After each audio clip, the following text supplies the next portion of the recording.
sticking, man. It's sticking. ¡Woo! ¡Hola! ¡Hola! ¿Cómo están? Bien. Hola, caballero, ¿cómo está?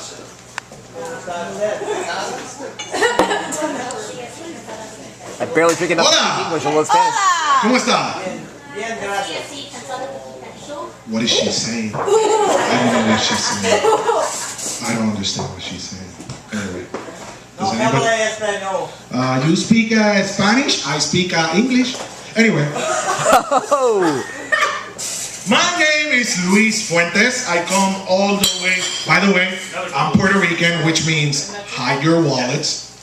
I come all the way from San Juan, Puerto Rico, which is located in Mexico. Right? I know that the people that laughed know where Puerto Rico is. Right? Right. Thank you, Leslie Nielsen. Anyway, so, thank you. So, yeah, I come all the way from San Juan, Puerto Rico, and I just want to say, pardon my accent. I'm trying to get better at my English. I'm learning with the movie Soul Plane, so I'm trying really hard to get better at this, okay? There's a lot of differences between Puerto Ricans and Americans. We like to play tag with baseball bats. If we lose at basketball games, you'll probably get shot. And you Americans love to play Angry Birds. We like to play the real thing, which is cockfights. And I look like a guy who appreciates a good cockfight.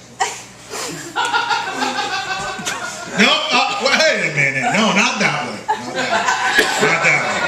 How you doing, Stu? You doing all right? Anyways, I am new to Cincinnati. I actually live in downtown Cincinnati, and I just moved here last December. It's really hard to meet new people. You know, my two best friends are an Irish guy and a Jewish guy, which goes to show that Puerto Ricans can be naive. All right?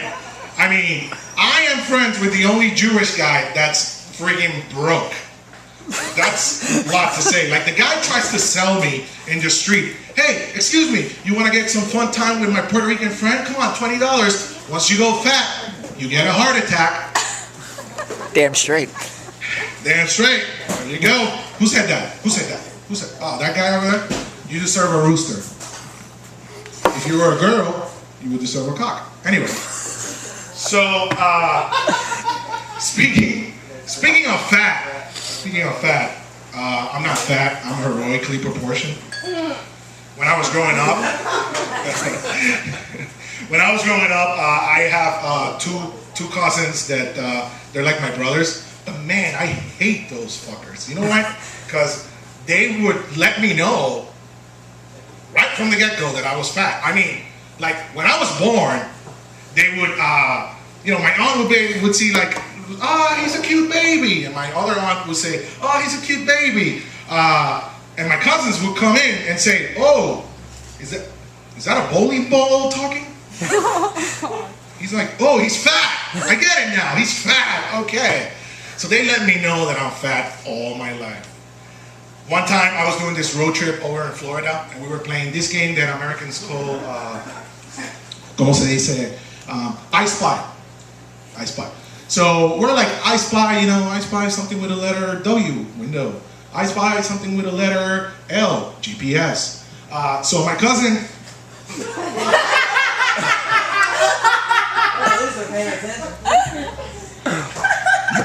You guys are paying attention. Anyway, so my cousin, my asshole, okay, so let's name them. Asshole number one and asshole number two. Asshole number one is in the back. And he goes, I spy something with the letter F.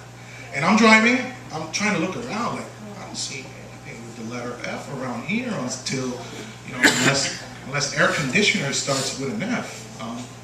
I don't know, I give up. And he looks at me straight in the eye, like he comes through the middle of the seats, and he goes like, fat. I hate him. And I just want to clear something out. Fat is not a disease.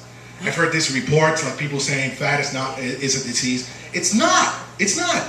If fat was a disease, we wouldn't be coming up here and doing comedy. I mean, when was the last time that you heard a guy with AIDS come on stage and say, "Hey everybody, I just got back from Africa, got AIDS, and now I'm giving away some Freddie Mercury"? AIDS, not funny. Fat, Funny. It's funny. kind of funny. Help me out here. Help me out here. Speaking of fat, I went to Colorado a couple of weeks ago, and I went to Pikes Peak. I went to Pikes Peak, and Pikes Peak is this big, huge mountain that's 14,000 feet above ground. Just a piece of advice: if you're fat, don't go. Do not go on top of that freaking mountain. When I got there, I was so out of air, I was praying to Tom Cruise to get me down there. It was ridiculous. Anyways, that kind of worked better in my head. You wouldn't fucking Tom Cruise. My favorite animal is stuffed.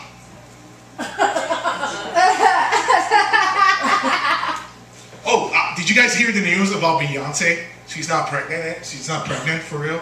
Oh my God, that really hurt my feelings. You know what would have been very funny? If Beyonce would have said, "Yes, I'm pregnant," and I became pregnant because I was hanging out with Kim Kardashian, and yeah, so it happened like in a three-way. So the next day, Jay-Z would have written a song that would have been called "Yep, I Got 100 Problems."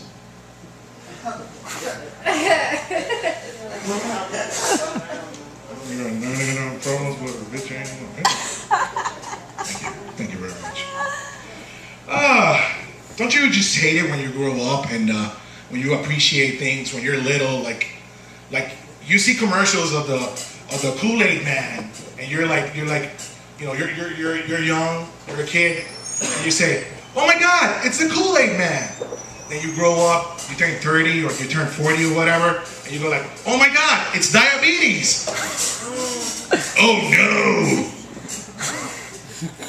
Like when you're little and you see commercials of McDonald's, and you go like, "Oh my God, it's Ronald McDonald."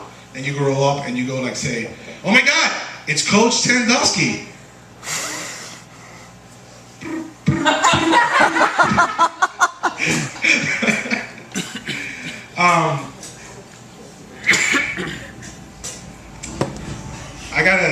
I gotta tell you guys, this has been a very frustrating couple of months. I gotta tell you, being brokenhearted is the worst feeling in the world.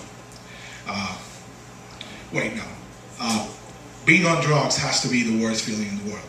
I mean, it's gotta be like, brokenhearted has to be like in the top 5. Like, first, drugs. 2, spending time in jail. 3, alcoholism. 4, thinking that Joe Piscopo is relevant. And 5, being brokenhearted. And by the reaction of the crowd, I guess we can bump thinking Joe Piscopo is relevant to number 5. By a round of applause. Would you agree? Woo! Thank you. Thank you. There you go. But being brokenhearted made me realize a lot of things. You know, I kind of felt really terrible with myself. I kind of really got myself in a really bad spot. But then I realized that trying to be a comedian, you realize that people, use this as therapy. But not only that, people have really faced demons, in this business, and like drugs, jail, buying clothes at Walmart, and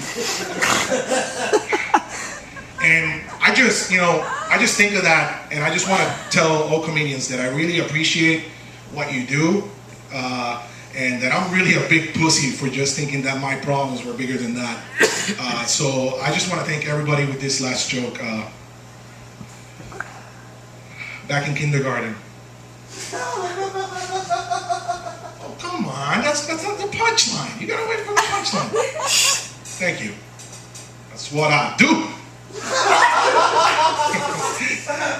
Back in kindergarten, I fell in love with this girl. The next day, I gave her a rose. The next day, I went over for a kiss. The next day, her parent called the cops. That's when I stopped being a teacher.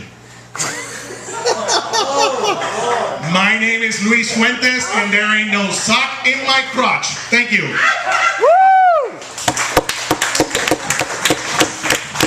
Thank you. That kid's what we call a damn good set. You enjoy yourself? I enjoyed it. Yes, I see. I throw the camera up here to you, and it's already up there. Give it up for You Luis see that? Alonzo, how you feeling, brother? Is it all right? Come on, you gotta have a face for the camera. What? You gotta have a face for the camera. I don't know if they have burritos there. That works. High fucking five. Why not? Give it up for your next comedian.